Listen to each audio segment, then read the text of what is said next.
संसार का नाम दुखालय है। सुखदेव भगवान जाने लगे, उनके पिता पीछे पीछे दौड़े, बेटा रुक जाओ। पुत्रेति तन्मयतया तरवोभिनेदुस्।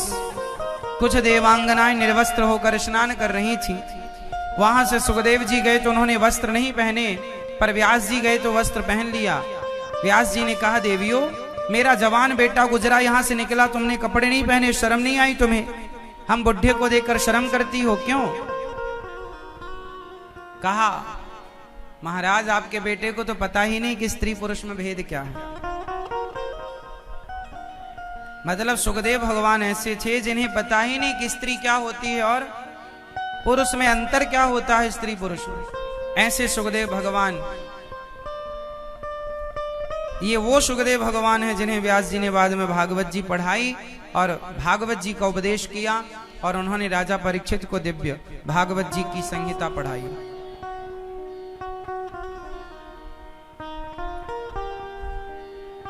अट्ठासी 80,000 ऋषि नैमिषारण्य में बैठे हैं और संतों के बीच में सूत जी का आगमन हुआ। तब शौनक आदि ऋषियों ने सूत जी से कहा, कृष्ण प्राप्ति करम शाश्वत साधनम तद्वदाधुना। कृष्ण की प्राप्ति हो ऐसा क्या करें हम? अच्छा ये बताओ, कृष्ण की प्राप्ति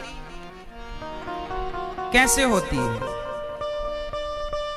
किस कृष्ण को, भगवान को पाना हो इस कलयुग में तो कैसे पाएंगे? बताओ आप। इस कलयुग में भगवान को पाना हो तो कैसे पाएंगे?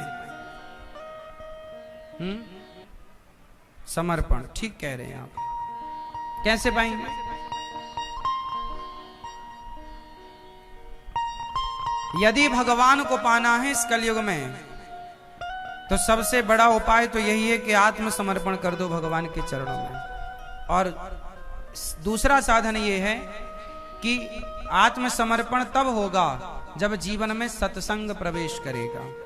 भक्ति स्वतंत्र सकल सुख खानी, बिनु सत्संग न पावे प्राणी।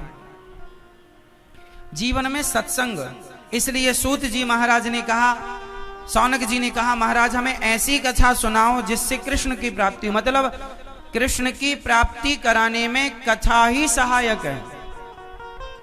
इसलिए जब भी समय मिला करे, जहां भी बैठा करो, भगवान की चर्चा किया करो।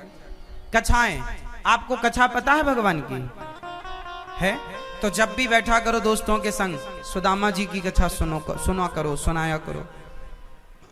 भगवान में केवट का प्रेम कितना था, केवट की कथा, जटायु जी की कथा, शबरी जी की कथा, भक्तों की कथा, भगवान श्री कृष्ण के कितने सारे चरित्र, कितनी कथाएं इतनी हैं कि हमारा सारा जीवन गुजर जाए तो भगवान की कथाएं पूरी ना हो। हरि अनंत, हरि कथा अनंत।